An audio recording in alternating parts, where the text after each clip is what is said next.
In the quiet corners of rural Pennsylvania, there stands a dilapidated mansion known as Ravenwood Hall, a place whispered about in every hushed conversation in the local town.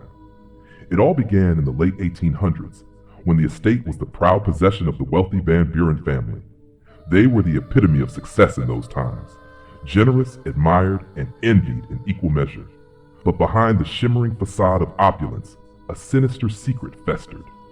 Old Mr. Van Buren, a man known for his stern nature and insatiable ambition, was rumored to have dabbled in occult practices.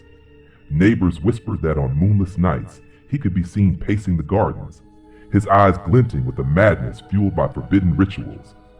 As the legend goes, Mr. Van Buren's obsession with life beyond death grew until one fateful evening when his youngest daughter, Lillian, disappeared without a trace. The heartbroken family searched desperately, yet no evidence of her whereabouts was ever uncovered. Some claimed that her vanishing was not the result of a simple abduction, but an act linked to her father's dark experiments. Soon after, a series of unexplained occurrences began to plague Ravenwood Hall. Disembodied voices echoed in the halls, spectral figures appeared in the corridors, and objects moved of their own volition. One particularly stormy night, decades later, the mansion drew the attention of a curious traveler named Thomas. A reporter by trade with a taste for the extraordinary, Thomas was drawn to Ravenwood not merely by the promise of a good story, but by the palpable aura of despair and mystery that cloaked the manor. He arrived under a sky laden with dark, swirling clouds, the wind carrying a mournful wail that seemed to echo the tragic history of the estate. Local residents warned him against venturing too far into the property, their eyes wide with a blend of fear and resignation. But Thomas, driven by an insatiable need for truth, pressed onward. Crossing the creaking threshold of Ravenwood Hall, Thomas found himself swallowed by darkness. The interior, illuminated only by the intermittent flash of lightning through broken windows, was a labyrinth of decaying opulence. Dust-laden chandeliers hung precariously, and portraits of grim ancestors lined the walls, their eyes following his every move. As he stepped deeper into the hall, a chill that had nothing to do with the cold wind gripped him, a cold dread that whispered of the mansion's unspeakable past. Thomas began his investigation in the grand parlor, where he discovered a diary belonging to Lillian. The pages, yellowed with age and inked in a trembling hand, painted a heartbreaking portrait of a young woman ensnared in her father's warped quest for immortality. Lillian wrote of eerie voices in the night and an oppressive presence that seemed to inhabit the very walls of Ravenwood. Her final entry was a desperate plea for help, a cry that, even in its written form, radiated an unbearable sadness. In that moment, as the wind howled outside and the mansion groaned under its own weight, Thomas felt an overwhelming presence close by.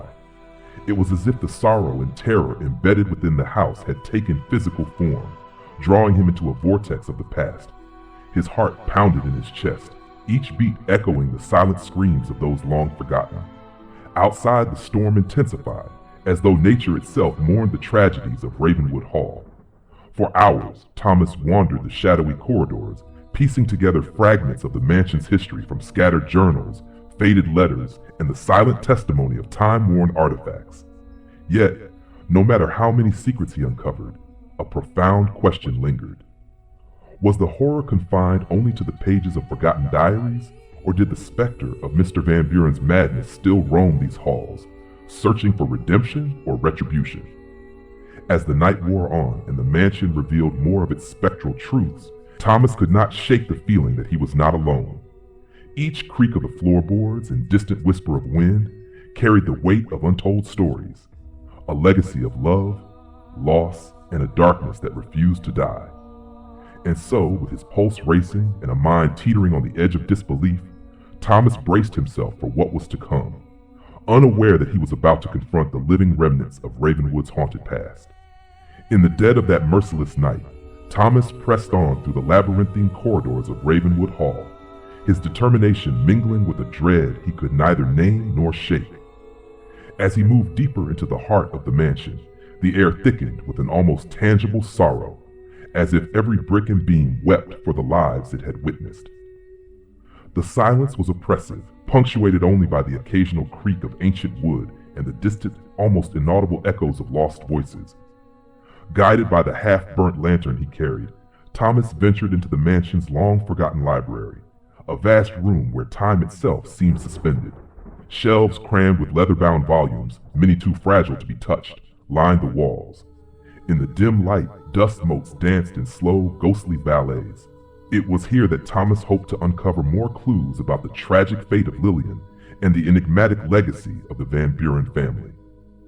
On a heavy oak desk, hidden beneath layers of crumbling parchment, lay a collection of letters addressed to the family. The elegant handwriting, unmistakably belonging to a woman of refined sorrow, spoke of unfulfilled promises and a forbidden love that defied the rigid constraints of society. One letter in particular caught his eye, a letter from a man named Jonathan, whose words were full of anguish and passion. He wrote of secret meetings in the moonlit gardens, of whispered vows, and of a plan to elope, only to be thwarted by the unyielding hand of fate. The letter hinted at an unholy bond between Jonathan and a dark presence that lingered on the estate, a presence that seemed to feed on the despair of the living. As Thomas read these intimate confessions, a sudden gust of wind burst through a shattered window, scattering loose pages across the floor. The noise startled him, and he glanced around, half expecting to see a spectral figure standing silently at the threshold. Instead, he found nothing but the relentless swirl of the storm outside. Yet in that fleeting moment, a chill raced down his spine, as if the very walls had whispered a warning. With trembling hands, Thomas gathered the scattered letters, piecing together the fragmented narratives of love and loss. Each document deepened the enigma of Ravenwood Hall, intertwining the fates of the Van Buren family with forbidden passions and restless spirits. The more he read, the more he sensed that the mansion itself was a repository of the human heart's darkest secrets, guarding them jealously against the intrusion of curious souls. Determined to understand the full breadth of the mansion's haunted legacy, Thomas retraced his steps to the grand staircase. Here, amid the eerie interplay of light and shadow, he discovered a narrow passage leading to a hidden chamber. The door was marked with faded inscriptions in a language that blended Latin with cryptic symbols, a language that hinted at the occult rituals practiced by Mr. Van Buren in his desperate pursuit of immortality. With a hesitant push, Thomas opened the door and found himself in a cramped, suffocating space that exuded an air of malevolence. The chamber was adorned with archaic relics, a collection of bizarre talismans, worn leather-bound grimoires, and a strange mirror that seemed to absorb the faint light around it. The mirror's surface was not reflective in the usual sense, but appeared to shimmer with an otherworldly energy. In its depths, Thomas swore he saw fleeting images, a young girl with sorrowful eyes, a man cloaked in shadow, and an indescribable darkness that seemed to pulse with a life of its own. These visions left him both mesmerized and horrified, as though the mirror was a portal to the tortured souls that still roamed Ravenwood Hall. As the storm raged outside, Thomas felt an overwhelming presence converge upon him, drawing him into an intimate communion with the past. The chamber seemed to come alive with murmurs and echoes, each sound a fragment of a long-forgotten story. Amidst the cacophony, a voice, soft yet imbued with an ancient melancholy, spoke his name. "Thomas," it whispered, echoing through the narrow confines of the hidden room. The sound was not carried by the wind or the creaking wood. It was as though the mansion itself was speaking directly to him, urging him to confront its deepest, most painful secrets. In that harrowing moment, Thomas realized that his quest for truth was leading him into the very heart of darkness. The mansion was not merely a structure built of stone and memory. It was a living testament to the tragedies of human ambition, the cruelty of fate, and the eternal struggle between light and shadow. With every step he took, he felt the weight of centuries pressing upon him, a relentless reminder that some secrets are bound by blood and sorrow, secrets that demand to be unearthed, no matter the cost. As Thomas steadied himself to delve even deeper into this maze of despair, he could not help but wonder if the voices he heard were echoes of his own fears, or if they were the tormented souls of those who had suffered within these walls. With resolve hardening his heart, he vowed to uncover every hidden truth of Ravenwood Hall, even if it meant confronting the darkness that lay in wait. The hidden chamber's oppressive atmosphere clung to Thomas like a shroud as he stepped back into the twisting corridors of Ravenwood Hall. The mirror's spectral images haunted his thoughts, each flicker of light and shadow an echo of sorrow and malevolence that threatened to overwhelm his senses. With every cautious step, the mansion seemed to breathe a slow, measured sigh, a sound that resonated with the cumulative grief of generations. Intent on deciphering the cryptic inscriptions that adorned the door of the chamber, Thomas returned to the narrow passage he had discovered earlier. He retrieved a tattered notebook from his bag, its pages filled with hastily scribbled observations, and began to meticulously document every symbol and fragment of text. The inscriptions, a tangled mixture of Latin phrases and indecipherable runes, hinted at dark rituals and a pact with forces beyond mortal understanding. They spoke of eternal bonds forged in sorrow, of a sacrifice demanded to appease a power that lurked just beyond the veil of the natural world. As he transcribed the eerie verses, Thomas's mind raced to reconcile the logical with the supernatural. Had Mr. Van Buren truly bargained with such forces, or was the mansion itself a vessel for the cumulative anguish and dark desires of those who had once dwelled within its walls? The line between myth and reality blurred as the mansion's secrets seeped into his consciousness. He couldn't help but feel that every stroke of his pen was an invocation, summoning the latent energies of Ravenwood Hall. The silence was abruptly shattered by a sound, a gentle, rhythmic tapping echoing from the corridor beyond. Thomas paused, heart pounding, and slowly crept towards the source. The tapping, almost hypnotic in its cadence, led him to a narrow, dimly lit hallway where the floor was lined with a series of old, worn photographs. Each image captured moments of joy and despair. Smiling faces of a bygone era, now tarnished by time. Sorrowful eyes that seemed to plead for liberation from their spectral prison. In one photograph, he recognized a familiar figure, the sorrowful visage of Lillian, whose eyes bore an ineffable sadness that transcended the boundaries of life and death. Drawn by a force he could neither comprehend nor resist, Thomas picked up the photograph. The moment his fingers brushed the faded paper, a cold sensation surged through him, and the corridor around him seemed to twist, as though time itself were unraveling. In that instant, the mansion's tormented past converged with his present, and a spectral vision materialized before him. It was Lillian, her form translucent yet filled with an aura of quiet desperation. Her eyes met his with a profound sorrow that conveyed more than words ever could, a silent testament to the agony of a life stolen by dark ambition and forbidden experiments. "Help us," she whispered, her voice a fragile echo that seemed to originate from the depths of the mansion itself. "Free us from this endless night." The plea was not just for her, but for every soul ensnared by the curse of Ravenwood Hall. Thomas, struck by the weight of her silent appeal, realized that the mansion was more than a repository of haunted relics. It was a living mausoleum of memories, where every stone and crevice bore witness to human suffering. Emboldened by a newfound resolve, Thomas resolved to trace the origins of the curse. He returned to the library, scouring the yellowed letters and brittle diaries for clues. Among the fragmented accounts, he discovered repeated references to an ancient ritual, a ceremony intended to bridge the gap between the living and the dead. It was said that this rite, when performed at the stroke of midnight on a stormy night, could either sever or bind the spectral chains that tethered restless souls to the mortal realm. As the night deepened and the storm outside intensified, Thomas felt the pull of destiny tightening around him. He knew that his journey was nearing a perilous climax. Every step forward was a step deeper into a mystery that transcended the ordinary, and every discovery brought him closer to confronting the dark force that had enslaved the mansion's inhabitants. With Lillian's spectral plea echoing in his heart, Thomas gathered the remnants of historical documents, determined to unlock the secrets of the ritual. The task ahead was daunting, yet his resolve burned like a beacon in the darkness. He would confront the malevolent spirit that had bound Ravenwood Hall in a shroud of eternal despair, and perhaps liberate the souls trapped within its cursed walls.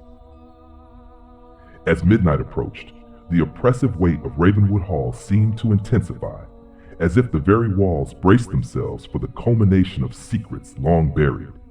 Thomas, armed with the fragmented instructions gleaned from the library and letters, began preparing for the ancient ritual that promised to sever the spectral chains binding the souls to this cursed estate. Every step he took felt heavy with destiny, a precarious balance between hope and impending doom. He gathered the necessary relics, a rusted silver chalice etched with faded symbols, several black candles salvaged from a decrepit side room, and a tattered grimoire that pulsed with the energy of forgotten incantations. Arranging these artifacts in a circular pattern in the mansion's abandoned chapel, Thomas felt as if he were orchestrating a final farewell to the tortured past that had haunted this place for centuries. The chapel itself was a testament to lost grandeur, its once stunning stained glass now dulled and fractured by time. In the center, the old altar, stained with the residue of countless rituals, stood as a silent witness to the countless souls that had once prayed for salvation. With a deep breath, Thomas lit the candles, their feeble flames dancing in the gloom, as though they too were anxious to witness the night's events. Each flicker of light cast trembling shadows that intertwined with the darkness, creating an eerie ballet on the ancient stone walls. As the clock struck midnight, the atmosphere in the chapel shifted. The temperature dropped sharply, and a gust of wind, inexplicable in its origin, swept through the room. The silver chalice began to hum, resonating with an almost imperceptible energy. Thomas, heart pounding, recited the incantations in a voice that trembled between determination and trepidation. The words, half Latin, half a tongue unknown, rolled off his tongue, each syllable a plea for deliverance from the mansion's lingering curse. Outside, the storm reached a fevered pitch, rain lashing at the windows and thunder shaking the very foundation of Ravenwood Hall. Yet within the chapel, time seemed suspended. As the final words of the ritual left his lips, an otherworldly silence fell. A silence so profound that Thomas could almost hear the beating of his own heart echoing through the void. Then, as if answering his invocation, the silver chalice burst forth a sudden flash of pale, ethereal light. The spectral energies that had long haunted Ravenwood stirred violently, swirling around the altar in a maelstrom of shimmering mist. From this vortex emerged the anguished visages of the mansion's past inhabitants. Lillian with her sorrowful eyes, Mr. Van Buren shrouded in the darkness of his obsessions, and countless others whose faces bore the weight of tragedies too numerous to recount. For a moment, Thomas felt as if he were caught in the very nexus of time and despair, a silent observer to the collective anguish of the damned. But then, amid the spectral tumult, a commanding presence emerged. It was the spirit of an elderly woman, her form luminous and resolute. She stepped forward from the phantom throng, her eyes piercing the darkness with a fierce determination that belied the sorrow etched upon her face. Thomas, her voice rang clear, layered with both gratitude and melancholy. You have given us a chance to be free. The curse that has bound us to this mansion for so long is finally coming to an end. Her words were like a soothing balm to the raw wound of the night, yet they carried the unmistakable gravity of finality. She gestured toward the swirling mass of spectral energy and continued, "Now, you must complete the final act of the ritual. Only then can we all find peace." With trembling hands, Thomas reached into the center of the vortex and retrieved a small, intricately carved key, a key that seemed to pulse with the same life force as the mansion itself. The grimoire had hinted at this final element, the key to the hidden crypt beneath Ravenwood Hall, where the original curse had been sealed by an act of unspeakable betrayal. Its retrieval signified that the time had come to confront the origin of the mansion's dark legacy. The elderly spirit guided him to a secret door hidden behind an ancient tapestry in the chapel's rear. With the key in hand, Thomas unlocked the door, revealing a narrow, spiraling staircase descending into the bowels of the mansion. As he began his descent, the whispers of liberated souls echoed softly behind him, a gentle chorus of relief and farewell. The air grew warmer with every step, as though the very act of moving deeper into the mansion was drawing him away from the malignant energies that had defined its history. At the bottom of the stairs, Thomas discovered a stone sarcophagus, its surface inscribed with symbols of protection and redemption. The final act of the ritual demanded that he place the silver chalice upon the sarcophagus and recite a closing incantation. With the words flowing from his lips, Thomas felt a profound shift within the mansion. The oppressive darkness receded, replaced by a tender luminescence that bathed the crypt in a celestial glow. As the incantation ended, a gentle warmth enveloped him, and the spectral energies began to dissipate. The tortured souls, now free from their earthly torment, ascended in a cascade of shimmering light, leaving Ravenwood Hall finally at peace. Thomas, exhausted yet filled with a quiet satisfaction, emerged from the crypt, a lone witness to the final exorcism of a haunted past. Emerging from the cold, dim crypt, Thomas felt the first rays of a reluctant dawn seeping through shattered windows. The oppressive chill of the mansion had loosened its grip, and for a fleeting moment, there was peace. A silence that whispered promises of a new beginning. Yet, as he stepped back into the corridors of Ravenwood Hall, a subtle unease tugged at him. The echoes of the liberated souls still reverberated in his ears, and something deep within warned that the end of one chapter did not guarantee the cessation of all darkness. Outside, the storm had subsided into a mournful drizzle, and the once turbulent night was now replaced by a heavy, almost melancholic calm. Thomas paused on the threshold of the mansion, his eyes drawn to the fractured silhouette of Ravenwood against the soft gray light of dawn. For all its decay and despair, the building now seemed transformed, a monument to both sorrow and hope. Yet in the stillness of that early morning, a feeling of incompleteness lingered, as if one final secret lay dormant, waiting to be unearthed. Inside, the mansion's hallways, though emptied of the spectral throng, still resonated with a quiet energy. As Thomas made his way through the silent corridors, his footsteps echoing in the vast emptiness, he began to notice peculiar details.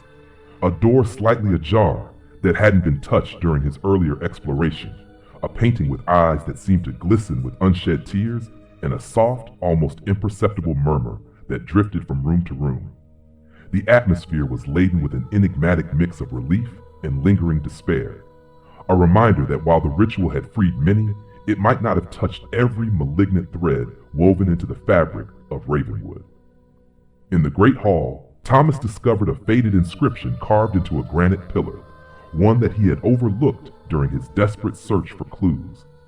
The inscription, written in archaic script, hinted at a shadow of remembrance, a force bound to the mansion, predestined to return whenever the veil between worlds grew thin. His mind raced back to the moment in the chapel when the elderly spirit had spoken. Had she forewarned him of a residual darkness that no ritual could completely eradicate? The inscription suggested that the curse was not solely a product of Mr. Van Buren's occult machinations, but rather a more ancient affliction, one that had seeped into the very foundations of Ravenwood Hall over the centuries. Driven by both a lingering dread and an unyielding need for understanding, Thomas retraced his steps toward the library. There, in the quiet refuge of dusty tomes and brittle papers, he found another journal entry tucked away behind a row of neglected volumes. The entry, penned in a hurried scrawl, spoke of a covenant of shadows, a binding pact that extended beyond the boundaries of the mansion. It was as if the dark energy that had tormented the Van Buren family was part of a larger, inexorable force that sought to reclaim its dominion over the living. The more Thomas read, the more he realized that his own act of liberation might have set in motion consequences he had not foreseen. Haunted by the possibility that his involvement with the supernatural might have inadvertently drawn the attention of this deeper malevolence, Thomas felt a weight settle upon his heart. His every instinct urged him to flee, yet a profound responsibility, a commitment to those trapped in endless torment, compelled him to remain. As he sat alone in the waning light of the library, his mind teeming with questions and fears, the mansion seemed to murmur in response. The gentle rustling of old pages and the soft creaks of timber became a chorus of voices, each whispering fragments of an age-old secret. Just then, a soft knock echoed from the far end of the hall, a sound that was both an invitation and a warning. With a deep, steadying breath, Thomas rose and moved toward the sound. There, in a narrow corridor shrouded in shadow, he found a small, intricately carved wooden box resting on a pedestal. Its surface bore the same symbols he had seen in the hidden chamber and the crypt, a symbol of the unbroken link between Ravenwood's tragic past and its uncertain future. Thomas hesitated before opening the box. Was it a final key to the mansion's mysteries, or a harbinger of a darkness yet to be faced? The silence that followed seemed to stretch into eternity as he carefully lifted the lid, revealing a single aged photograph of a smiling family, a stark contrast to the sorrow that permeated Ravenwood. In that moment, the mansion's secrets converged upon him with renewed intensity, urging him to confront the truth of the curse and the role he was destined to play. As dawn broke fully, Thomas realized that his journey was far from over. Ravenwood Hall, though freed from its most overt torments, still held within its walls the echoes of an ancient malediction, a reminder that some shadows are never truly dispelled. Thomas stood in the dim corridor, gripping the wooden box with a sense of trepidation.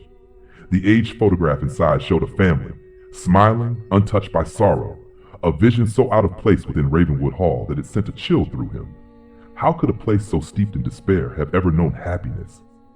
He turned the photograph over, and there, scrawled in elegant yet fading ink, was a single phrase: "We are still here." His breath caught in his throat. The words were not a plea, not a warning, but a statement, an undeniable truth that the mansion itself seemed to whisper in agreement. The ritual had freed many souls, but not all. Something remained, something bound to Ravenwood in a way the others were not. A sudden gust of wind swept through the corridor, though the windows were all shut. The candles flickered violently, casting long, twisting shadows along the walls. The temperature plummeted, and then came the sound, a low, guttural murmur rising from the depths of the mansion. It was not the wail of lost spirits, nor the sorrowful whispers of those seeking release. This was something else, something ancient, something waiting. Thomas clenched his fists, forcing himself to move. He followed the sound, his heart hammering as he retraced his steps through the grand hall, past the library and toward a part of the mansion he had not yet explored. The shadows thickened as he reached a narrow stone passageway, its walls lined with faded tapestries depicting strange, unsettling imagery. Figures with hollow eyes, hands raised toward an unseen force, their expressions twisted in anguish. At the end of the passage, he found an iron door, its surface marred with deep scratches, as if something had desperately tried to claw its way out. The handle was ice cold to the touch. He hesitated. Every instinct screamed at him to turn back, to leave Ravenwood Hall and never return. But he had come too far. With a deep breath, he pushed the door open. Beyond it lay a small chamber, its walls lined with rotting bookshelves and shattered glass cases. In the center, atop a stone pedestal, sat a single object, a blackened journal, its cover worn and barely intact. The air in the room was thick, heavy with an unseen presence, as though the very walls held their breath. Thomas approached cautiously, his fingers brushing the surface of the book. The moment he touched it, the room trembled. A force unlike anything he had ever felt surged through him, and in an instant, the walls around him dissolved. He was no longer in Ravenwood Hall.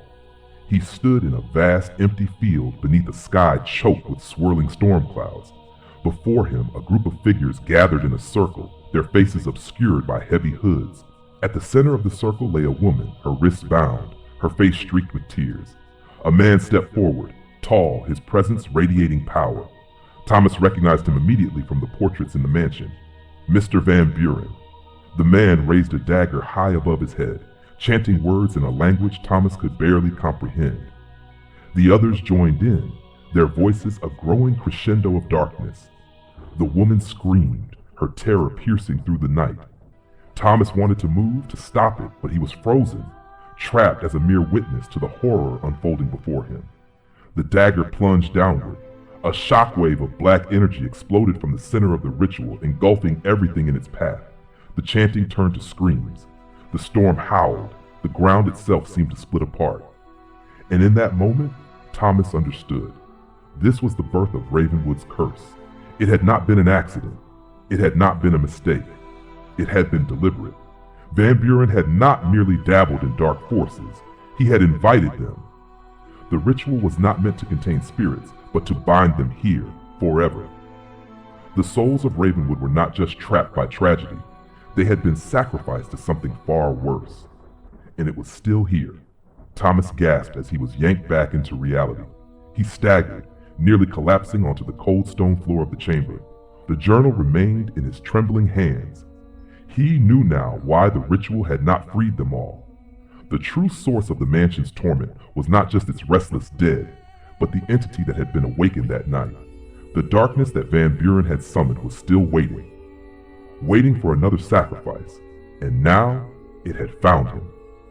The air in the chamber thickened, pressing against Thomas's lungs like an unseen force determined to suffocate him. The revelation from the vision still seared in his mind. Van Buren's ritual had not gone wrong. It had worked exactly as intended. The spirits of Ravenwood were not merely lingering. They were bound, chained to the mansion as part of an ancient pact. And now something new that Thomas had discovered the truth. The shadows around him pulsed, shifting unnaturally, stretching across the stone walls like living things. The temperature plummeted even further, his breath curling in front of him in ragged, uneven gasps. From the farthest corner of the chamber, the darkness thickened, congealing into something almost human. A voice, low and insidious, seeped into his mind. "You should not have come here." The voice was not a whisper, it was not a scream. It was inside him, coiling around his thoughts like a serpent, squeezing until panic began to creep into his veins. He staggered back, clutching the journal tighter. The entity did not need to show its face. Its presence was enough to suffocate the room in fear. "He brought me here," the voice continued, almost amused. "He fed me. He gave me what I needed, and now you will do the same." The shadows convulsed, writhing like 1,000 unseen hands reaching for him. Thomas's instinct screamed at him to run, to abandon this cursed place before it was too late. But he knew that if he did, this thing would remain. The ritual had only freed the souls, not the darkness itself. And now, it wanted him. Something sharp tore through his shoulder, an unseen force hurling him backward. He hit the stone floor hard, the journal spilling from his grip. Blood seeped through his shirt as the darkness moved, gliding toward him like a living void. "Give in, Thomas," it murmured, almost tender now. "It is easier if you do not fight." The words slithered into his mind, twisting his thoughts, eroding his will. A strange lethargy crept over him, a terrible sinking numbness, as if his very soul was being unwoven. He felt his body growing colder, his limbs heavier. Then, in the dim haze of his faltering consciousness, his fingers brushed against something. The journal. Van Buren's journal. The book that had chronicled everything. A surge of adrenaline cut through the fog in his mind. He forced himself to grab it, flipping desperately through the pages. There had to be something, anything that could stop this. And then he saw it. A hurried, almost desperate account from Van Buren himself, written in shaky, uneven script. The pact cannot be undone. The entity will never leave this place, but it must be fed. If the ritual is ever interrupted, if the cycle is broken, the darkness will turn on the one who broke it. It will demand a new sacrifice. One must be given, or the mansion will never be free. Thomas's breath hitched. His mind reeled at the implication. To truly end the nightmare, someone had to be offered in his place. And there was no one left but him. The entity loomed closer, tendrils of shadow reaching out like grasping fingers. The pressure in the room became unbearable, crushing his ribs, threatening to extinguish the very breath from his body. But then, a thought struck him. A loophole. Van Buren had brought this thing here. It had been bound to him first. Maybe, just maybe, that bond could still be used. Fighting through the searing pain in his shoulder, Thomas ripped a jagged edge from his shirt and pressed it against the wound, letting his blood stain the cloth. He fumbled for the blackened candle wax on the floor, smearing it across the old wooden box where the photograph had been found. Then, with trembling hands, he placed the bloodied cloth inside the box, clutching it tightly as he forced the words from his lips. Not an exorcism, not a banishment, but a trade. Take him back. The shadows froze. The entity hesitated. For the first time, Thomas felt it recoil. A deafening shriek tore through the chamber as the darkness convulsed, its form warping, collapsing inward. The tendrils withdrew, coiling and twisting as an unseen force dragged it backward. The presence fought, the room trembling, the walls groaning, the air crackling. But the deal had been offered, and the entity had no choice but to take it. The name Van Buren echoed through the chamber, not Thomas's. With one final ear-piercing wail, the shadows collapsed in on themselves, sucked into the very floor, leaving behind only silence. Thomas lay there, gasping, his body weak and trembling. The mansion no longer hummed with residual energy. The air felt lighter, almost normal. The darkness was gone. Ravenwood Hall had been freed, but as Thomas forced himself to stand, his gaze fell upon the box. The photograph inside was different now. The family was gone, and in their place, a single figure stood alone, his face turned away, his posture rigid. Mr. Van Buren. His soul had taken Thomas's place. The entity had accepted the trade. Thomas exhaled a shuddering breath. The nightmare was over. The house was empty now, truly empty. He had survived. And yet, as he turned to leave, a faint sound echoed behind him. A soft knock. From inside the box. A warning. A reminder. Some shadows never truly fade.